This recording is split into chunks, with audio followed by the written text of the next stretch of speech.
many of our minds, and we Right. want to talk about the damage that it's done. We want to go in a lot of different directions as far as these invisible chains. So I just want to start off by asking Brother Kevin about these chains. Is this something new, man, or is this this phenomenon? What's up with this? It's been with our people for the longest. I mean, since we basically, I'm going to say, maybe after early 1920s. After they destroyed our Wall Streets and our villages and everything. And I think after that, before the civil rights movements, during the civil rights movement, even today, we always talk about we're modern day slaves. And I think the after effects of the things that have happened to us, or they imprinted upon us, is what makes us modern day slaves. People like to use that quote. So it's nothing new. I mean, we could go back as long as we've been fighting it for the longest. But the things is, what's hindering us from making the progress in the movement that we're trying to make it in. So that becomes the chain, those hindrances. And those chains also, I would imagine that you would agree with this. Those chains also happen to be that which prohibits us from furthering the progress that we should be having, because it's a thinking process. It makes us think a certain way, and a lot of times those thoughts that we have, they keep us incarcerated, if you will. Those thoughts that we have, because we have allowed the thoughts to keep us in bondage, in a sense where we don't want to do anything about our situation, our present day situation, because we always talk about what we're dealing with, and we know that we can complain till the cows come home, and that's valid.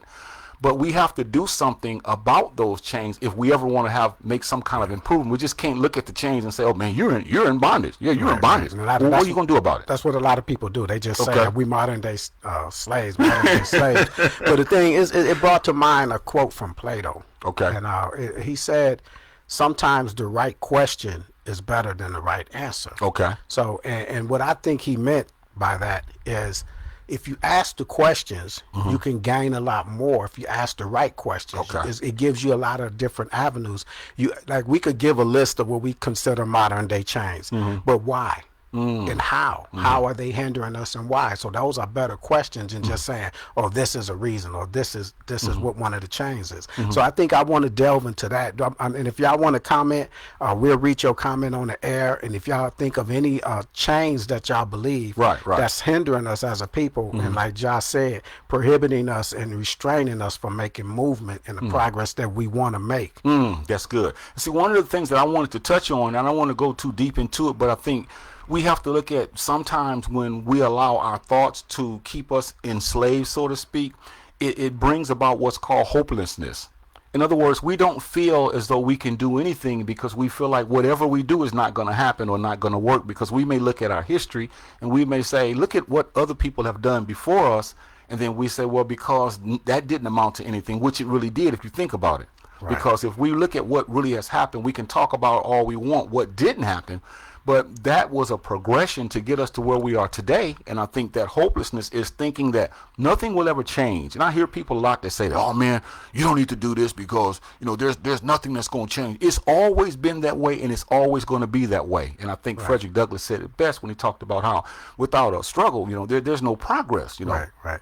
And you made me think of two things when you said that. Man. And one of the things is when I was saying question. If you question what happened, we could say, well, some people already tried that, but what happened, and what did they do to circumvent and cut that off? Then you go back and say, okay, I'm gonna still try to do. The goal is the same, and they may have had a good method, but they didn't have the right equipment, or something didn't. Now we got better technology.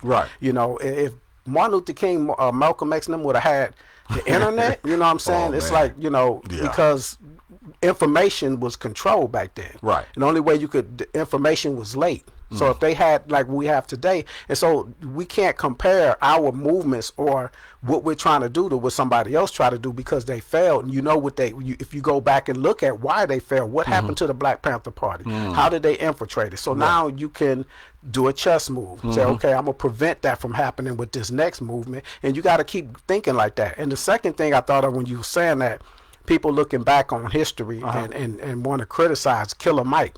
he said something about Martin Luther King and all these things like this. And what came to my mind, I guess some people shared it with me and they was like, yeah, is he right or what? And I'm like, well, the thing is, if you got a problem with what Martin Luther King was doing, and just like a panel and a play that we went to, the guy, he brought it up, somebody asked that question, you know, did we make the wrong decision by following King?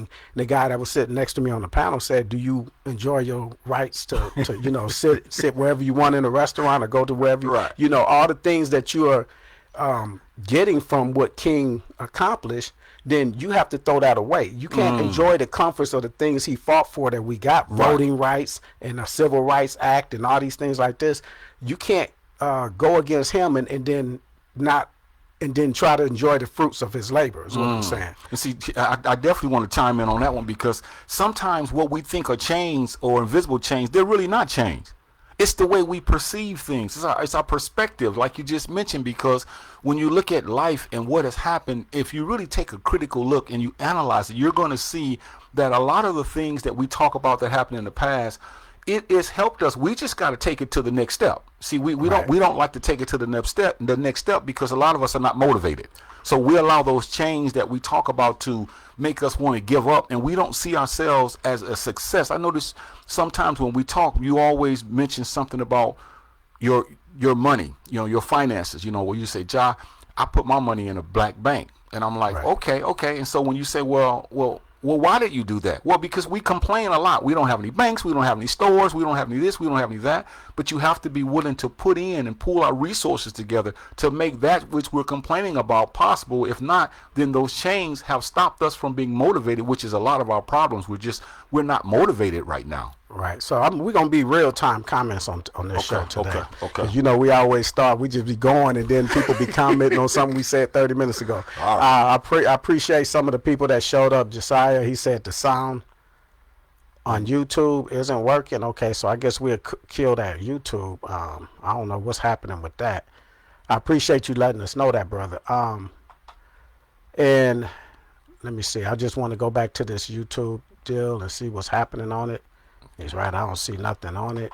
Yeah, and while he's doing that, I'm going to go ahead and kill some time, because I think this subject matter, everyone should have a little something to say from the standpoint of these invisible chains. How have they affected us in a negative light? And then how can we take those negative ideologies that these chains have brought about and make something happen that's positive? This is a positive broadcast, but we also tell the truth, and a lot of times we don't want to discuss the idea of we're going to have to do something. We're going to have to encourage one another. We're going to have to address the issues that we face, and these chains are real in many of our lives. But at the same time, you know, we have to see, as Brother Kevin said, what caused us to be this way?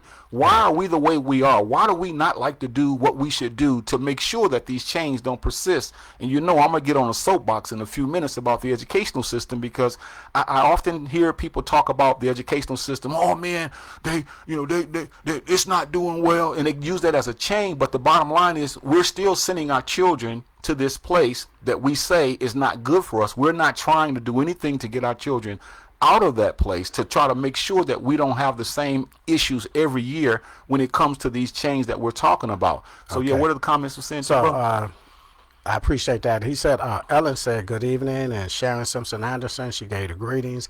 Marie said hotep, we appreciate that. Lede, she said good evening. Jah Kev. Sakina, she gave the greetings. Assalamu alaikum. Walaikum assalam, sister. Barbara Royal, appreciate you showing up. Josiah said the invisible chains of generational curses from alcoholism, drug addiction, and whatnot.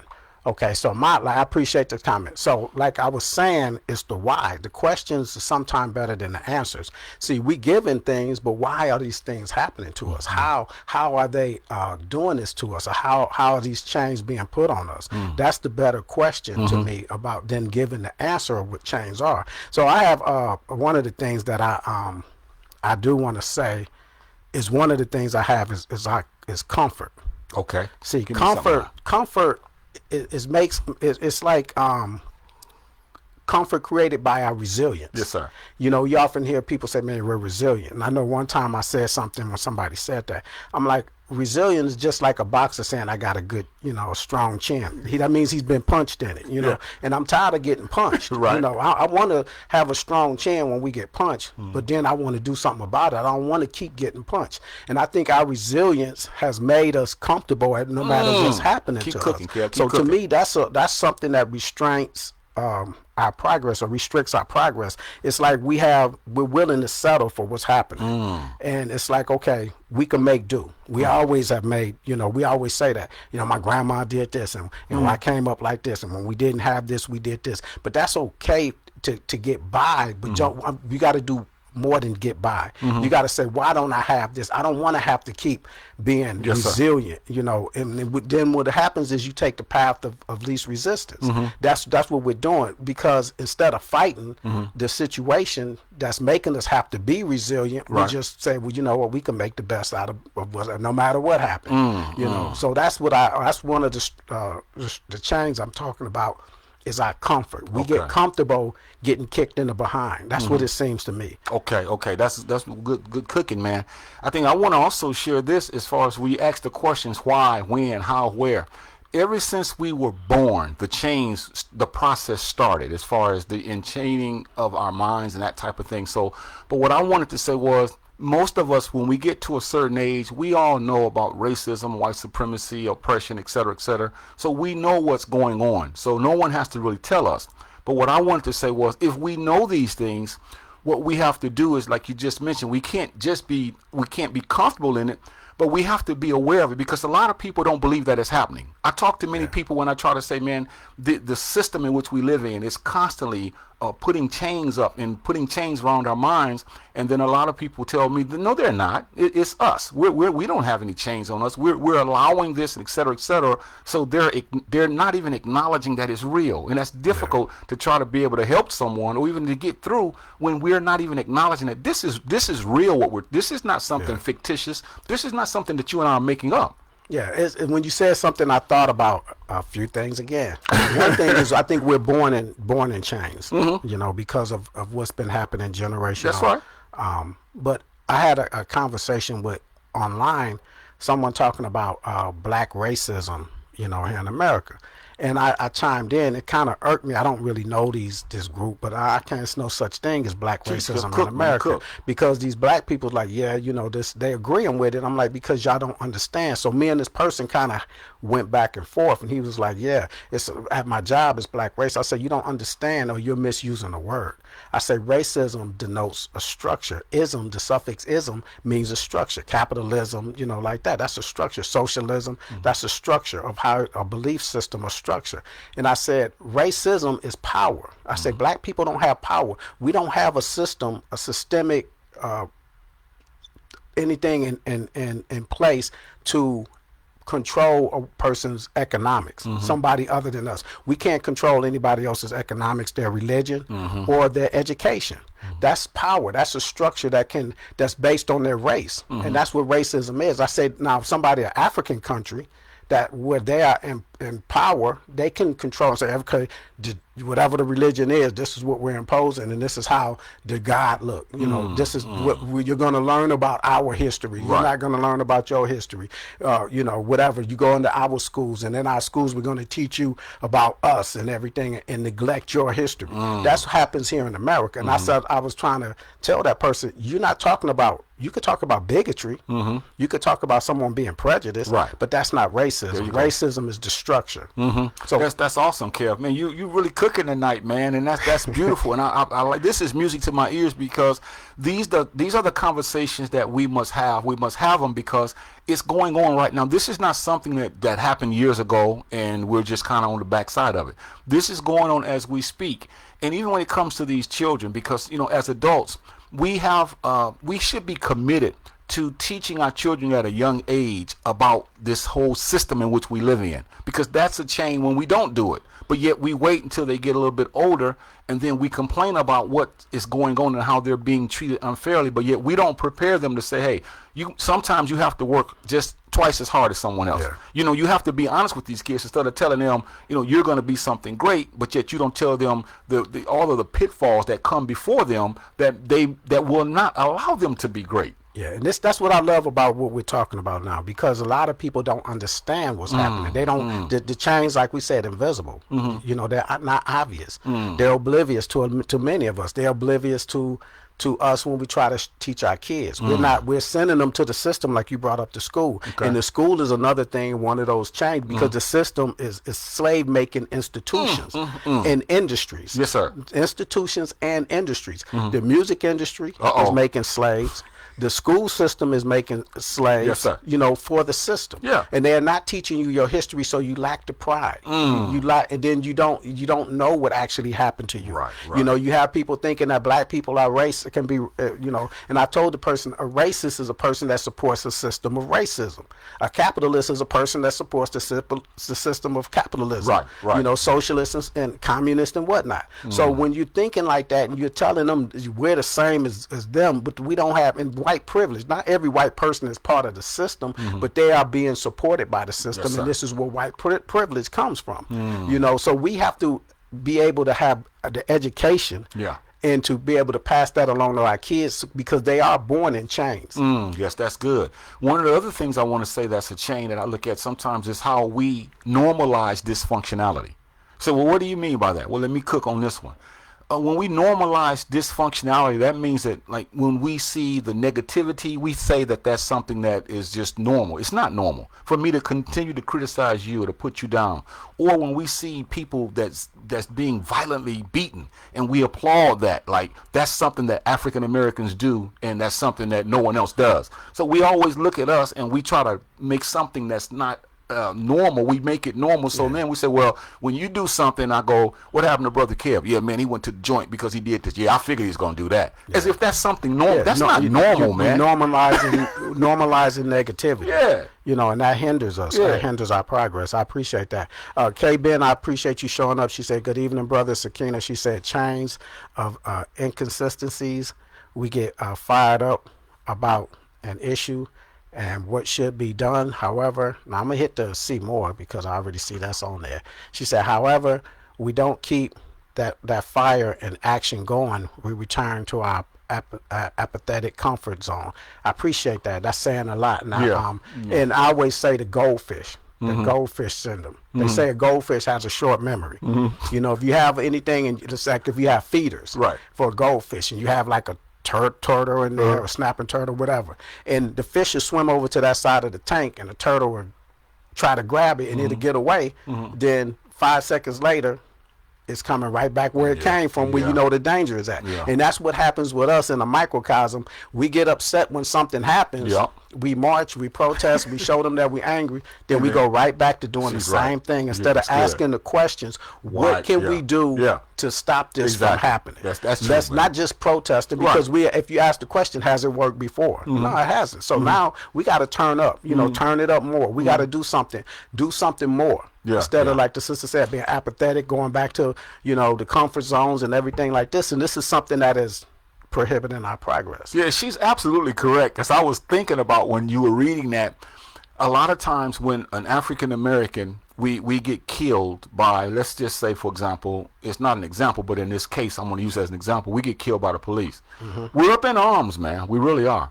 And so then we're really passionate about that. And then it dies down. And then another year or 2 years later, something else happens, and then we start up again. And it's like, we don't look at, well, what can we do as a people to try to prohibit this, so that the next time it happens, we're set where we can say, okay, these are the positive steps that we've made, so that when this happens again, we're going to do this, as opposed to we're just waiting for it to happen, and then it happens again. And that's problematic, but that's a chain, because a lot of us don't realize that we have to be proactive in many issues instead of just being reactive. Have a plan. So, you know what, and I see this with other groups. You know, you let us piss off the Jewish community. You let one of our celebrities say something. You know, hey, I believe the Hebrews was black. You done pissed the Jewish community off, and now you're getting fired from the network. And we got to look at that stuff, and we got to say, okay, wait a minute, who's firing him? Why are they catering to other people's beliefs and not ours? You know what? Okay, I'm gonna stop watching this. You know, I'm gonna stop supporting this. At least show them for an instant that there's ramifications for your actions. You're not just gonna crucify one one of our brothers, for whatever, show some kind of power. And then you say every time they do it, you got to make an example out of them. Whatever the situation, I don't care if it's the NFL, I don't care who it is. Yeah. But when they do something to us, we got to act like they do. The Jews will do that. Oh, you do something, they going to, you know. They coalesce together and get you out of there or makes you stop. Yeah. And I heard something Farrakhan said years ago. He said, we got to be more intelligent than a wino. You know, you got to look at the ingredients. When a wino want a bottle, you give him a bottle, he don't care. He going to tap it and swig it. With us, we don't look at the things that we're patronizing and the businesses that we're patronizing and what their interests are and what they're doing against us. Wow. You know, you have places like Starbucks that may do something, then you make them pay. You know, it's too late in the game for people to still be doing the same things that they was doing to us in the 40s and the 50s. You know, they know better. You know, Prada, Gucci, when they start doing things, you know, okay, you putting this out with the buckwheat looking thing. You don't think that's offensive to us? Watch. You don't know, and then everybody else and Louis Vuitton, all of them gonna know because what we did to you. Make an example out of them. That's right. That's right. And we should do more. See, people listen to what you're saying and listen to what I'm saying, and they're saying, "Wait, hold on for a second. These guys, you know, you guys are over the top." No, we're not over the top. The system is over the top. It's always been over the top. But because those chains have been on our minds, we see us as the guys that are the rabble-rousers or the troublemakers. And it's like, we got to realize, too, that when we talk about our history, we can't be disconnected with our history. In other words, we can't just say one thing as if just one person did something. There are many people in our history that's done great things that got us to where we are today. And a lot of times I think we sugarcoat it as if just a few people in our culture, in our lineage, only a few people did something. And I've always said this, that's one of the problems that we have. We always complain about what people aren't doing. But then we don't do what we should do, as the sister said, and that's teach our own history. You don't have to be a professor. You can pick up a book. You know enough. I know enough. We all know enough that we can teach our kids. We can embed this in our children at a young age, and that way that won't be a chain because we wait on other people to do it for us. And then when they do it incorrectly, then we want to cry from the mountaintop and shout because, well, they're not teaching. Well, what are we going to do? You know, we have to be proactive, as I keep saying, because this is a problem, and it is really terrible because we have to wait until one day comes, like Kwanzaa, Juneteenth, and those are great days, but it's just that, is that the only time we're going to bring out a book or talk about some relevance that we've done? And it's miseducation. That's our miseducation. That's why I said these slave making institutions. The education system is a slave making institution. They're putting the chains. They're putting more chains on our brain to the ignorance that we have. We're only thinking so many people did so many things when it's a plethora of we got a rich history in this country. People fighting. I just bought a book, man, and Disciples of, I can't think of the name of it. But whatever, it's about the brothers that took up arms to protect the civil rights.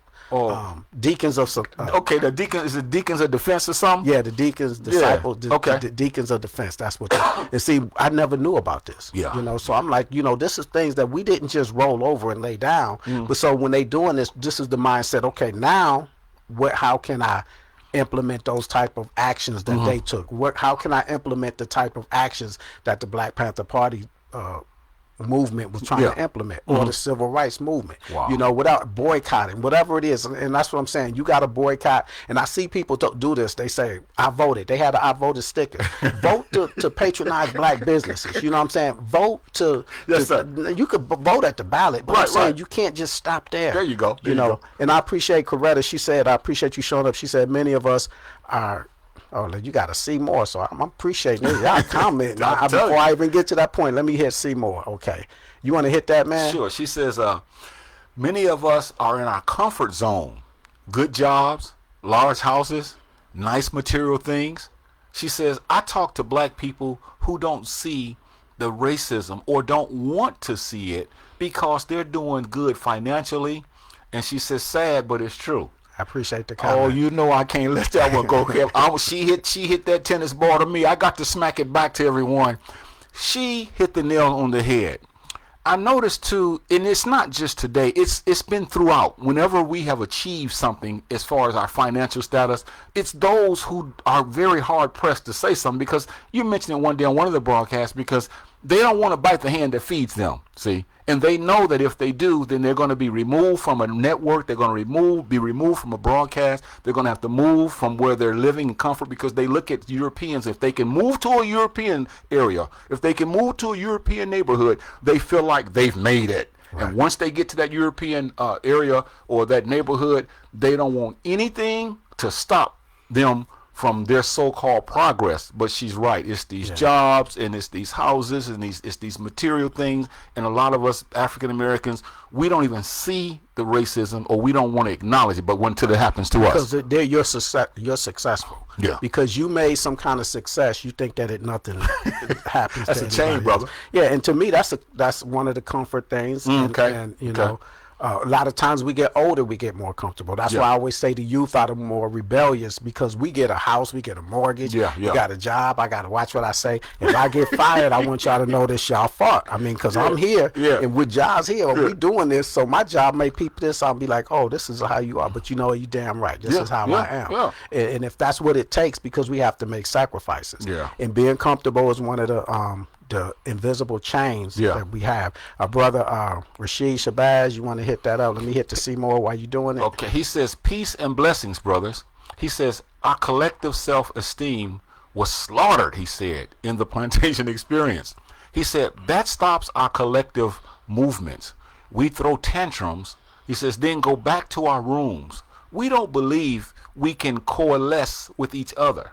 Oh, wow, that was a great statement, brother. We appreciate you showing up too. Yeah. You want to elaborate on that? Well, yeah, the collective self is good. This collective self-esteem, it was slaughtered in the plantation experience, because in many instances, even today, now we know that doesn't mean literally that no one is doing anything from a collective perspective. We know that. But for the by and large, it's hard to get us to coalesce together to do something positive, because of those chains that he's talking about, that we have allowed people to tell us that we can't work together. And then we actually believe that. You see, people said that they said that you on my show wouldn't last 3 or 4 months. Now, we're not boasting that we're some great, podcasters, but we're going on 3 years because we're committed, we're dedicated, and to be honest with you, I don't give a damn what no one says when it comes to what we're talking about. This information must be out there. So I enjoy these types of discussions, and like he said, a lot of us don't enjoy that. Right. We don't want to be around each other. We don't want to pool our resources together. I'm complaining about this. You say, well, Jah, why don't you give me $50 and I'll put in $50 and we're going to go do something about what you complain about. No, man, I can't do that. But then you'll see me with something on that's much more expensive than $50, yet has nothing to do with what I just complained about. So he's hit that on the head, man. Yeah, and I one of the chains that I wanted to bring up that y'all kind of tapped on was fear. And like the brother said, they did that on the plantations. And what they did, they made slaves on the plantation before they let them, basically be slaves. They created the slave mindset. They tortured someone in front of the other slaves. They had these slave making plantations to where they made you fear them. These people are crazy. I'm going to do. And if a slave ran away, what did they do? They made an example out of that slave in front of the other slaves. So even if you were able to get off the plantation, you didn't dare step off because you were scared that if you got caught, like the other person got caught, they're going to do you the same way. So they invoked fear on us for consequences for running away or trying to do something different. So the fear is the consequences of trying to be too strong or speaking out. Our leaders, they made example out of them. Oh, you did this, we're gonna kill you. And they not gonna say we're gonna kill you. They're gonna find somebody else to kill you, or they gonna make it to where we're scared to speak up and speak out. You're gonna lose you're gonna lose your contract. Yes, sir. You see what we did to Kaepernick? Who else gonna step up? Who else gonna take a knee? Who gonna speak out against what we did? Then they're scared. Like Coretta said, people are successful, and this is in a bigger sense because they're making $1 million contracts. And how do you? My question is, when you have those type of situations, and even the situation Coretta talked about, and you elaborated on, when you have success, a little bit of success, how do you combat them being able to strip that from you if you speak out, if you're too what they call rebellious or whatever towards the system? How do you combat that? That's the question. Yeah. And see, the thing of it is, it has to do with that person, because many of us, it's almost like we have an agenda. It's like when we're kids, we say, I want to get out of the ghetto, and that's fine as far as getting out and getting a home and all of that, but our agenda is not just so to get out the ghetto. Our agenda is to make enough so we're safe and comfortable where nobody can touch what we have. So we can kind of pile up everything, stockpile what we have. And so once we get that, we stop fighting, man. We stop fighting for truth. But when we're young, like you mentioned, you know, we're rebels. You know, the world is against us. Let's fight. Let's fight the power. But once we get it, and you look at some of the people that were in the civil rights movements, you know, and they are the epitome of what we're saying now. They fought like hell because the civil rights movement was a strong movement where a lot of people were, you know, vociferous and all of this. And then when they got the pacifier and the money and all the accolades that they wanted, you didn't hear from them again.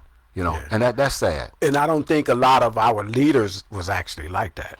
Martin Luther King, he got the Voting Rights Act, he got the Civil Rights Act, and he didn't stop there. You know, he tried to go to Chicago and do something about the slumlord situation. He ventured out, and anytime something was happening, they'd show up to protest. He could have said, man, I did this, and then sat back on his laurels, but no, he didn't do that.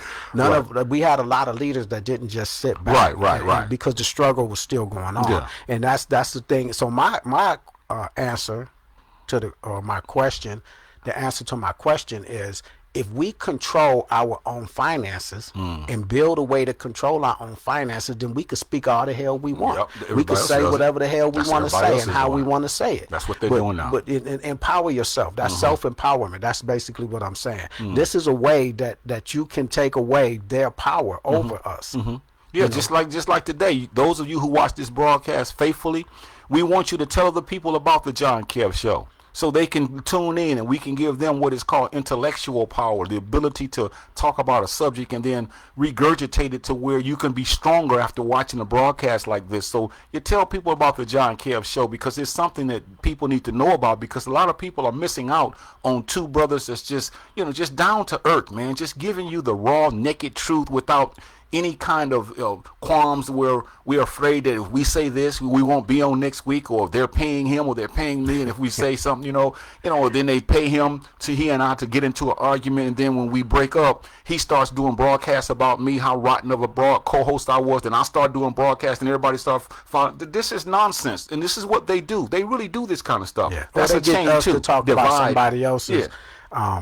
Comments or something like that. Yeah, but don't just tell them about it. Tell them to subscribe to our channel. Yeah, we're gonna get that up. I know they said there's no audio on there, and I'm talking about on a YouTube page. Okay. Tell them to subscribe. Don't just check. Subscribe to our YouTube page. Go back and check out some of the videos that we have on there. Share them if you want. Because that's how you're empowering us to be more effective on YouTube. Yeah, because we're not big. We're not asking for anything. In some places, I know they need it, but we're not asking you for $20 per person and all of this to keep us on the air. This is basically free, and we appreciate your time, which is important to you as well. But yeah, we have a lot to say, and we take all of this serious. This is not something that's a fly-by-night situation where we just wake up and say, hey, what do you want to talk about? And we talk about it because we definitely put our hearts into this because our people are dying. Our people still have chains on them. Back to what we're saying, I want to say that there are many African Americans who have written what are called cautionary tales about this whole concept of being the invisible chain. So, well, what do you mean by that? People like Carter G. Woodson, the book, The Miseducation of the Negro. These are cautionary tales to teach us what the system is doing to us and continue to do to us. Dr. Francis Cress Welsing with the ISIS papers, the psychology of the Eurocentric mindset and what it does. We talk about mental oppression with his name is Runoko Rashidi, James Baldwin, Dr. Jawanza Kunjufu, Dr. Naeem Akbar. We can go on and on and on. The conspiracy to destroy black boys. He wrote something to teach us what to do to stop this from happening, as opposed to just complaining about what's going on with the conspiracy. So again, all of these are just tales, cautionary, to warn us about if we don't do anything, this is what's going to engulf us. And I appreciate those people and those that I couldn't mention, those who have written many books to just done videos to show us that, hey, we got to get ourselves together. But the thing is, all these names that you gave, these authors, many of our adults haven't read those books. So reading a book is one of the, or not reading books is one of those chains. We don't want, we want everything quick gratification. Is it a video on it? Is, something that I could just look at quick. And that's one of the things, being lazy. I'm say that. That's a chain within itself, and this is a time of the microwave microwave age. We want instant gratification. We don't want to sit down and read anything, but it's ways that you can read. Sometimes people say, man, you got all these books, how can you read them? Sometimes I got a app, and I take a picture of the book, and then it's playing through my headphones, and people may see me, they think I'm listening to music, and I'm listening to some of these books. Wow. I'm listening to a new book, it's not, people say, well, I caught you, man, but sometimes I can say, well, I was reading, but I was actually listening to the book being read. Right. It's technology out there, but I'm saying we have to educate ourselves. That's I think that's another chain, is it being is. lazy, not wanting to do the work. And you the fear of doing the work. I don't know why it should be a fear of doing it, but it's like you was naming some of the people, but to our younger people who we need to teach, they have, like I said, slave making industry with the music industry or the TV. It's TV shows that they rather watch, fabricated, fictional TV shows, and people killing each other, and they get enamored with that, or wanting to be a rapper or a hip hop person. And then when you are artists of any type, then you're putting out the trash anyway that the industry is pushing to the forefront. And if you're trying to put out something educational that's going to motivate the people, you're going to be suffocated. So then which if you're in it to make money, and you don't have the mindset that we're talking about, we have to put this mindset into these kids that they're going to have that pride and self-esteem and that knowledge of self, and that's what's going to be reflected by their artwork or whatever it is that they're doing. The willingness to not be honest is another one of those chains. I notice how you're speaking and how I speak, and other people as well. We speak with a passion. In other words, we're not trying to watch the words we say. Not that we're being, just throwing words out just for the sake of it. But we have careful thoughts, thought-provoking concepts that we're dealing with.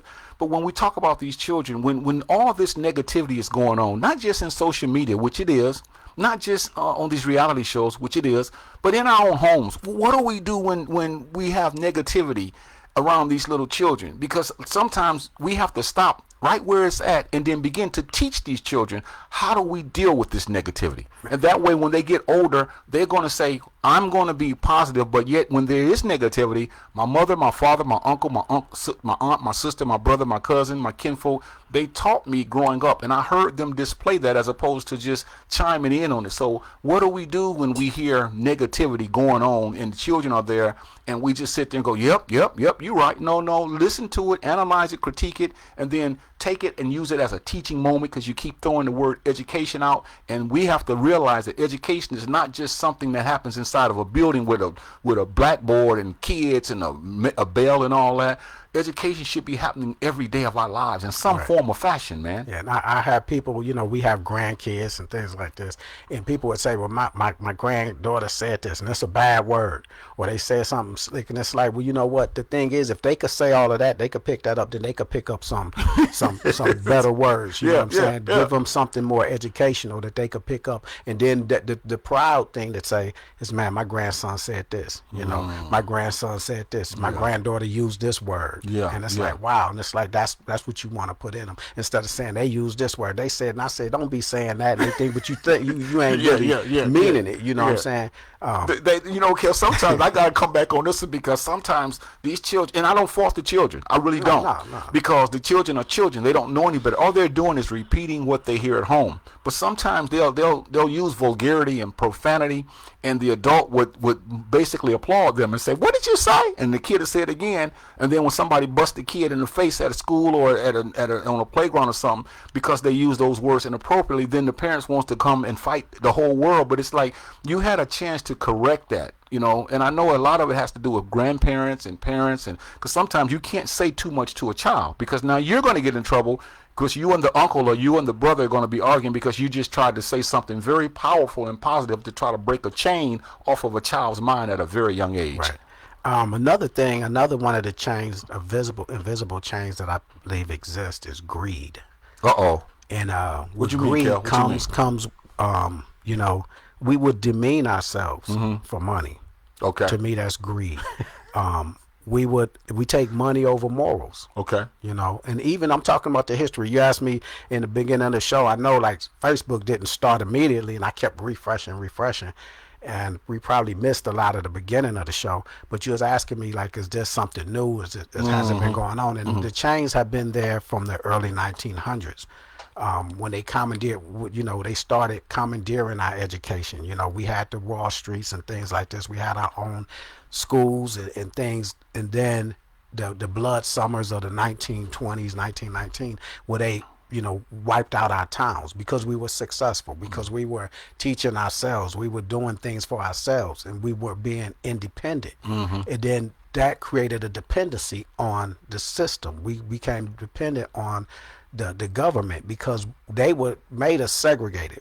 So we were segregated, and we got our own towns, and we did our own thing. Doctors, everything we wanted to do or that we needed, we created for ourselves. Right. They came and wiped that out for whatever reason. It was a repetitive thing all over the nation. Oh, some black dude said something or did something to this white woman, and so all the businesses got to burn. That had nothing to do with everybody else's businesses or whatever. That was an excuse, and that created a dependency on them because we were prospering. Right. But greed now, and that's what one of the things, like the morals, things that we do for money, and when you have people that control your money, then they control you. Exactly. And they're like, in the back in the days when I was coming up, being a pimp was a cool thing. Even to kids. Right. Oh, I'm pimping. Yeah, I'm a pimp. And you have no idea that this is something derogatory. Yes, sir. But then why did the pimps do it? For money? Because they flashing money. But that's greed. And you're demeaning your own people. You're demeaning your own sisters for money. The drug dealers. Yeah. That was, I sell. And you hear it in the music. Yeah. I'm moving keys. I'm doing all these things like this.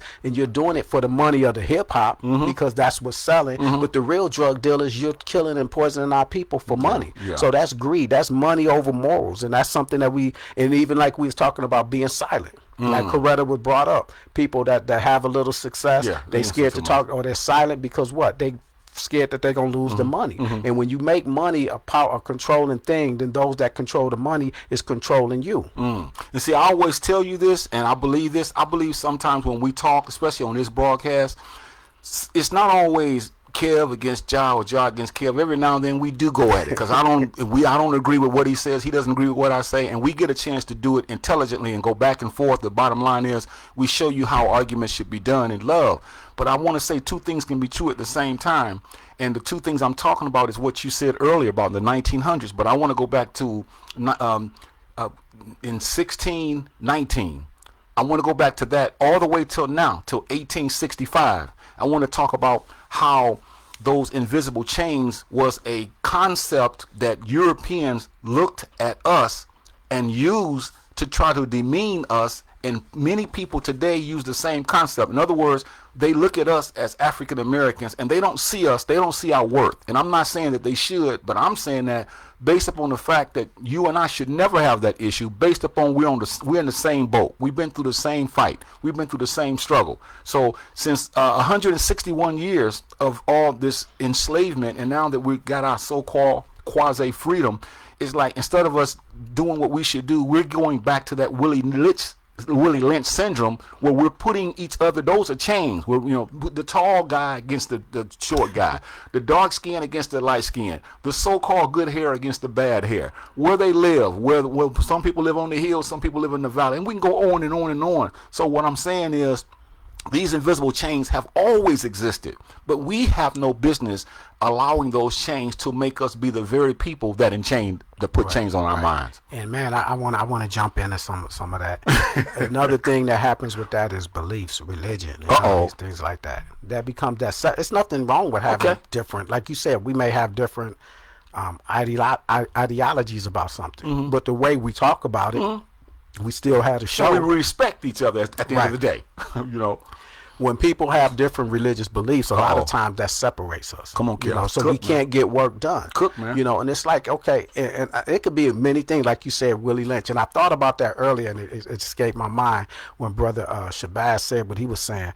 But it's like our differences create a difference in how we move forward with each other. Because this brother is with this religion, and this person is with this belief system or structure. They're not the same. Now we can't work together. Right. Or you backbiting. You talking about this person. What that person is, and then it's no camaraderie. We can't work together. If we trying to build this fence to keep the enemy out, we can't work together because you don't want to build a fence with this person because this person is this, that, or the other. and it's not what you believe. And we bicker and fight about what we believe instead of bickering and fighting the enemy. Yes, sir. Yes, sir. And I want to piggyback off of that because you open up this can of worms for me when you use that word twice, enemy. Because many of us, Brother Kevin, this is a chain because we don't really know who our enemy is. You know, we don't know who the real enemy is. See, I may think that you're my enemy because maybe you didn't come to my store that I have that's black owned. But you're not my enemy. The enemy is those who have set up this system since we've been here. Those who own all the finances. Those who own all the land. Those who set policies to keep us in the situation we're in. Those who continue to demean us, to belittle our women, to miseducate our children. Those are our enemies. So, and many of us, we don't know who the enemy is. We think that we're each other's enemy. You can't be my enemy because you don't have the power to do to me what other people are continuing to do to me and to do to our people. And sometimes that gets misconstrued because we look at each other as we're all the enemies. I think Minister Farrakhan and the Honorable Elijah Muhammad, they always talked about who the real enemy was. Right. And a lot of us who's didn't want to behind hear everything. Yeah, when you have dogs fighting each other, the dogs are fighting each other at that time. You know, that's the small thing. But there's two people that brought them dogs together to fight. Yes, you sir. know, and that's the real enemies of the dogs. Right. It's not the other dog. You know, it's the people that's betting on it. It's betting for you to kill this one. You know, like they said, somebody will pay somebody that look like you to kill you to say that you killed. This is who did it. When there's somebody behind that, somebody that's causing these kids, and that's why I'm talking about these slave making. We talking about being, you know, modern day slaves, but this slave making institutions that's been around for the longest, that's putting these type of things in our mind, and we have to recognize who that is, not just because it's this person and it's that person, this person red, this person blue, or whatever. And I'm gonna say this in politics, we do the same thing. You know, we let politics get in between. I don't care. I'm red. I'm blue. I'm black. You know what I'm saying? That's what I'm saying. I'm black. So I don't believe the red is for us. I don't believe the blue is for us. Now one may be more conducive to our movement, and that's strategic. But you're not gonna. I tell you what, all you got to do on that is you start talking about, okay, whichever one of you guys are for me, I want to get some of that power. I bet you find out real soon if they really for you or not. Yeah, and I don't think any of them, because throughout the history of this country, neither one of them have we made improvement. So my thing is, okay, use your vote strategically, but while you're doing that, we can multitask. We can do more than, like my homeboy always say, you could chew bubble gum and walk. I got a whole different plan that I'm trying to implement over here, and I'm trying to see who's going to enable me to make that plan. And sometimes if the red is in power and they doing all these negative things, then I'm gonna use that as a mindset. Now you see, this is America. This is who half of America is. Yes, half America is red, half of it is blue. So you know, this is a whole bunch of, and I posted something the other day. It says America isn't like this because of Trump. Trump is like this because of America. You know, so this is a history. This is a history that we have to learn and look at and say that, man, things wasn't rosy before this dude got in office. You know? And things that we needed to have, we didn't have. So why didn't we have those things? Because we haven't tried to implement those things on our own power. Yeah, that's true. You know, I wish I could do this, but I know I can't. But I'd like to know if we can get maybe all the children from the age of maybe 12 to about maybe 7 and let them take a poll or a survey. And I'd like to ask them, now I know how we see them. I know how we see the world. But I like to ask them in their little minds, how do they see us? If they can just tell the truth about us being adults and the change that we have, I wonder what, and I don't know because I'm just talking, this is a rhetorical question because no one has done this, but I'm very curious to know what would they say about us as adults if they had an opportunity to just take a survey. And when, you know, kids are honest, they're going to speak what's on their heart. I would like to know, how do they actually see us today? You think they have the personal experience yet to have I'm interested to know what the girls in your school would say, because they have a better, you know, the schooling that they have, Afrocentric, pro-black type schooling. And to them, I think their eyes are open to a lot more things. To me, I want to know what our teenagers, 18, 19, things like that, that age group or whatever, the younger generation. I want to know what they see. I would love because, to hear that, man. Because, you know, that's where the collisions happen. You know, we always putting them down, and a lot of them are educated. We putting down the negativity, but they could look back at us and say it's a whole lot of negativity in your generation and the generation that was before that, because we could look at the generation and everything wasn't rosy. It hasn't been rosy, but that's an interesting perspective. Because there's some things that I know we're overlooking, and I know you and I, we like to give a panoramic view of everything. We fly over the whole situation and look down, and we can pick out different things, and that's beautiful. But I sometimes wonder, like you mentioned, that the youth, man, if they, in regardless of what they say, I'm not listening. Yeah. I don't want their answer to be something that I'm going, okay, I want them to say what I want them to say, even if it's something that I didn't think of, because I bet you I would say something like this when I found out the poll and I found out the majority of them. I would say something like, wow, I didn't even know that. Yes, I didn't even think that way, because I'm so busy trying to do other things. But sometimes their perspective, and I think a lot of times when we look at the past, the youth, they had more of an involvement in what was going on. Right. And the same thing is going on now with the racism, the bigotry, sexism, et cetera, et cetera. But it just seems like our youth, they don't get an opportunity to display how they really feel about what's going on. Yeah, that's something that we gotta imprint upon them. Be vocal about what you feel, what you see, and you could be corrected on those things. Yeah. Because a lot of things, like I was saying, I don't think they've seen a lot. Many of us had a negative outlook on our own people. I remember when I was growing up, I thought negativity in black. I saw negativity in black. I mean, because everything, like I say, the slave making industries, the media. You know, when I saw the 10 Commandments, it's Moses and all these people that my grandmother and them was going to church to see it and talking about Jesus was white, Moses was white, Superman was white. You know, everybody that was a hero wasn't. None of us was black. It was none of that in the industry. So that's the slave making industry, and that created change on my mind. I was thinking, man, all the angels are white, you know, man. And then they would say, well, you know, it was one black person that did this, or one black person came in and helped Jesus with the cross, you know. And it's like, okay, so there we did something good, you know. It is one black character on Charlie Brown. Everything that I was watching on TV, the media, it was black. I mean, it was white. You know, it was very few representation. The Flintstones, no black people. You know, damn. So, and here we are, the first people. They got cartoons about the Stone Age or whatever, and we was already there. Our Stone Age was probably pyramids at that time when they was doing, you know, it's comedy or whatever. And I look at the future with the Jetsons, ain't no black. You know, so there's no future for us. We didn't have no beginning, but the white people had a beginning. You know, so that was in my mind. So I'm thinking everything positive was white. And that what I was seeing growing up, you know, Fruit Belt, Buffalo, New York, it was like, you know, I'm fighting, I'm you know, young. I can't go outside without fighting. I'm like, everything is negative. And then what I was seeing in the streets was negative. With the adults, it was all negative because it was the hood, it was the ghetto. I was seeing people shoot. I seen people get stabbed. Before, I mean, I'm gonna tell you this. I was probably like 7 years old, and I got a gun put in my face by like a 13-year-old trying to rob me and my friend for the money we went to the market for, like $15. And the dude followed us outside. He put, you know, I was talking noise. I'm like a little thinking I'm bad, and dude put a pistol in my face. He told me to shut the hell up and give up the money. And you know, so this is negativity. All the heroes was white. Yeah, chains. That's all they are.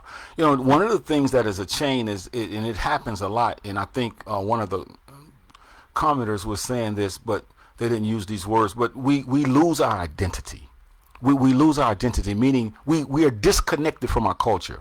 We love everyone else's culture, but we don't like our culture. And that's something that we have to take pride in, you see. For example, people will talk about a black man or a black woman or a black boy or girl if they eat watermelon. Even us. You eating that watermelon. Look at that pickaninny. But yet you say nothing, and that watermelon is good for you, okay?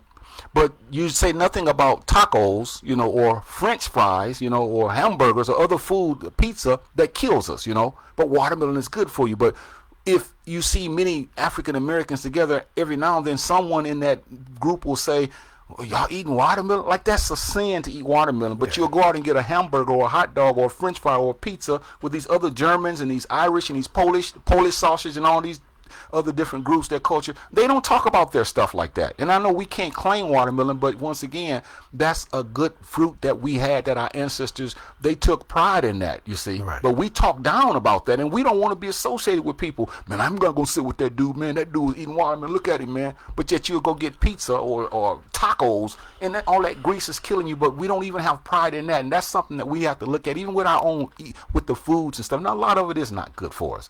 But something like that, come on, Kev, man. We got to stop that now, change. Somebody sent me something, man, last week. I'm always talking about people sending me stuff, but I don't know whether they doing it to piss me off or what. But it was the black dudes, and they had eating watermelon like they did back in the day. You know, you eat watermelon like a regular fruit, but they like, and it's like a competition, and it's making them look like Sambo or something. And these people don't realize, and I remember, I'm going to say this, the college my son went to play football, they had a contest like that. Okay. And the players, you know, eating watermelon, eating contest. You know, and they eating it like, you know, like you used to see on what they made fun of us with. And to me, that's just like somebody, you know, tap dancing or something like that. You know, tap dancing is a skill or whatever, but when you tap dancing and you doing it like Sambo or something, then it makes it derogatory. And sometimes we get used to do derogatory thing, like I said, greed, because you're getting paid to do it. You know, and that's a problem. You know, you got to have a sense of pride. Somebody asked me to be in a watermelon eating contest. I'm like, what the hell?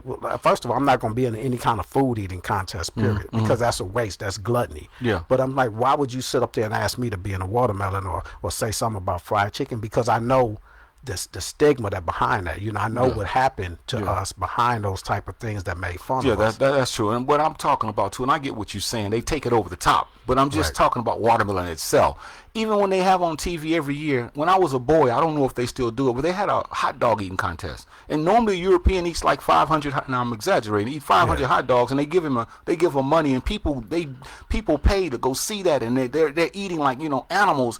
But yet we don't even think of there's anything wrong with that. Yeah, but when when a person eats some watermelon, just simply associating watermelon with something negative, that's the part I'm talking about. Yeah, and we got to stop that. Now I'm gonna say something too, man. It's easy. I'm gonna give examples of broken.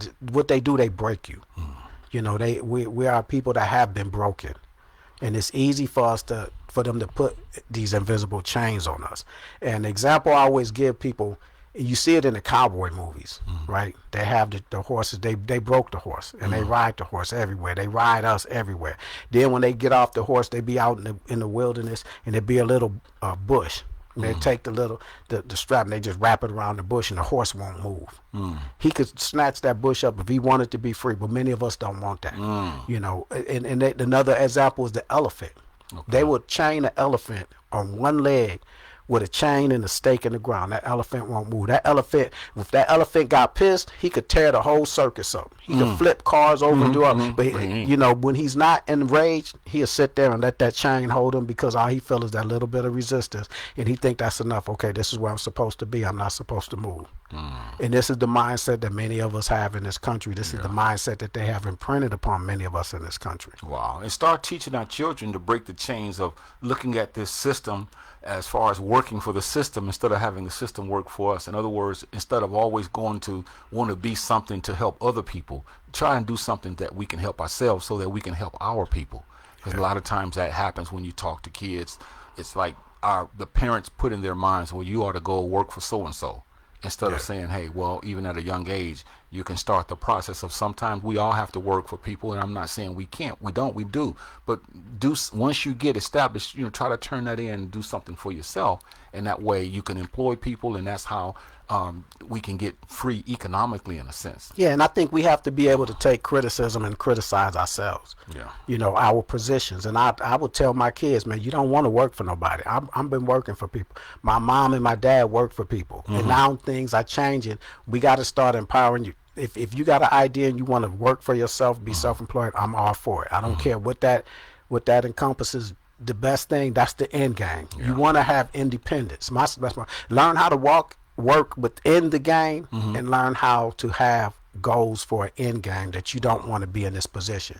And it's the time is up for me to do all of that as far as, you know, my life. And then I'm saying for my kids or my grandkids, or I implore my kids to put my grandkids in a position that they have the mentality that I don't want to go work for these people. I want to work. And then if you are going to be a doctor, nurse, I don't have no problem with you going to their schools if you got to work in their institutions. But the end game should be, you know what, when I build up enough chips, I'm going to go to the black community and I'm going to be a doctor. Like I say, the other people that you can't say nothing about and they there to get you fired, they got their own hospitals, their own ambulance and stuff. We need to have that. We need to look at that and say that's what we need, because that's independence. It won't matter who's in office because, and then we're employing ourselves. That's self-employment. Then they ain't got to be worried about getting fired for saying something pro-black or Afrocentric. Yeah, you can do two things for that. And as a business owner, you can show up late and not have to worry about getting fired, and you can make maybe 15 times as more as you pay someone else.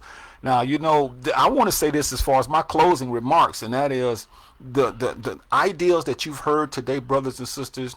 Please take those to heart, as we've taken your comments to heart as well, because this is a reciprocal broadcast, because we learn from you and you learn from us, and that's what makes us stronger. But beware of the change. Don't just think that the change is something that happened back in the day.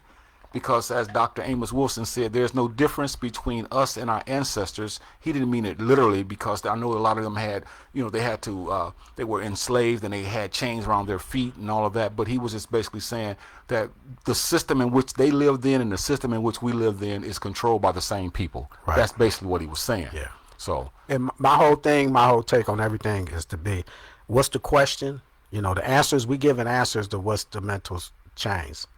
The question is, how can we break them? Okay. You know, maybe we'll do another show on breaking the chains. But you know, how can we break them? This is what you could discuss with your friends and family. How can we break these mental chains? If some people always say, well, y'all modern day slaves, or we're modern day slaves. Okay, so how do we get away? You know, have that Harriet type mind. Break the chains that you have, and then come back and help somebody else break them. There we go. I appreciate everyone showing up. Don't forget, subscribe to the Jah Kev Show on YouTube. Peace.